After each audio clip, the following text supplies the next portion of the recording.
Growing up in a wheelchair in inner-city London, nature and the countryside weren't high on my agenda. They felt like something for other people that I didn't really have access to. Then, aged 8, I went on a school trip to a huge estate with wide-open green spaces, trees, and ravines. It changed my relationship with the natural world. Lots of people, particularly those from urban areas, can feel a disconnect with nature. The pandemic brought this into sharp focus, and it felt like, for the first time, people were beginning to experience a new relationship with their surroundings. Now it's crucial we nurture this connection. On a recent visit to the National Trust's Wicken Fen, I was blown away.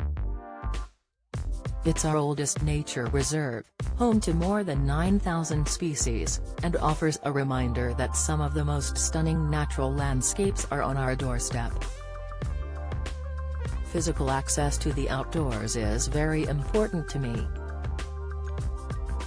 It's crucial for our mental and physical health. As a youngster, this felt an unassailable barrier. But it is heartening to see that things are changing.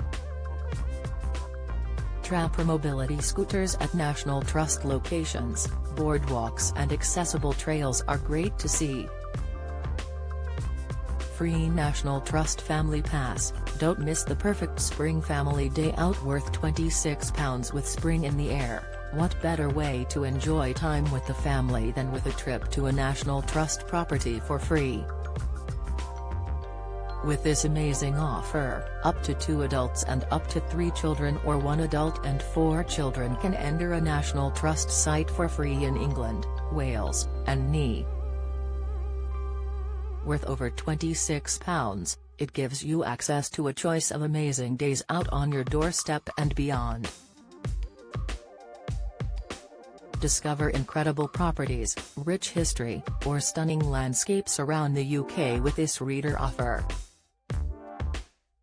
So don't miss out. Pick up a copy of the Daily Mirror or Sunday Mirror from Friday, April 21st until Friday, April 28th to get your free Family Pass voucher to use at your choice of National Trust properties. Some problems, like climate change, might feel too big to tackle on our own, but there are things we can do as individuals to help halt damage to the environment. Whether that is reducing emissions, lowering the heating, or going wild once a week, it can become a huge collective effort that protects our natural assets.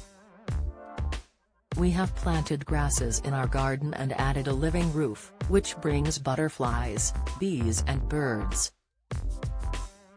We love being outdoors as a family, watching the garden come to life. One of my proudest achievements is being a father, and I'm committed to doing what I can to ensure my son, Bola, grows up in a world rich with nature and feels the same awe I felt on that school trip all those years ago. For a short film of Ade at Wicken Fen, visit National Trust. org.uk/discover/nature/watch the Wildlife Nature video series. How you can help the Save Our Wild Isles campaign is calling on the public to show their love of nature by committing to go wild once a week. That could mean making space for nature in your neighborhoods by planting wildflower seeds in a window box or green space, eating less meat, or getting involved in local community projects, or joining the 3 charities in urging our leaders to act now for nature's recovery. It could also mean adding your voice to the People's Plan for Nature. Find out more about it, and add your views at People's Plan for Nature. Org at home. Whatever your outdoor space, you can help nature thrive. If you have grass, set aside no-mow areas to allow a wider variety of plants and wildflowers to thrive, attracting insects like grasshoppers, crickets and butterflies. If you don't have grass, could you convert any gravel or paving? Even potted plants or window boxes will make a difference. Cut out chemical herbicides and pesticides. It might be less convenient, but for more wildlife, it's a must. Make holes in fences or walls for wildlife to move from your outdoor space to neighbors' spaces.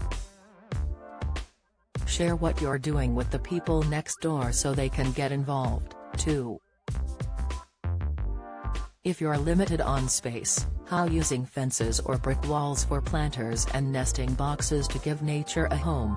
And don't forget to go peat-free with your compost when planting. Peatlands store carbon, which slows climate change, and are wildlife hotspots. At work, get your workplace involved in helping nature. Could you organize a screening of one of the 4 brand new films by the makers of the BBC's Wild Isles TV series, in which business leaders like Ade Adepitan explain how important the natural world is for a thriving economy? Or share the downloadable resources to help organizations and businesses have less impact on the natural world? Join your organization's green team, or start one, and find out where your business's biggest impacts on nature are, and how you can start tackling them. In your community, when people come together, they can make things happen, and every community can help, from planting wildlife-friendly flowers along your road and managing your local green space to encouraging landowners and local authorities to do their bit.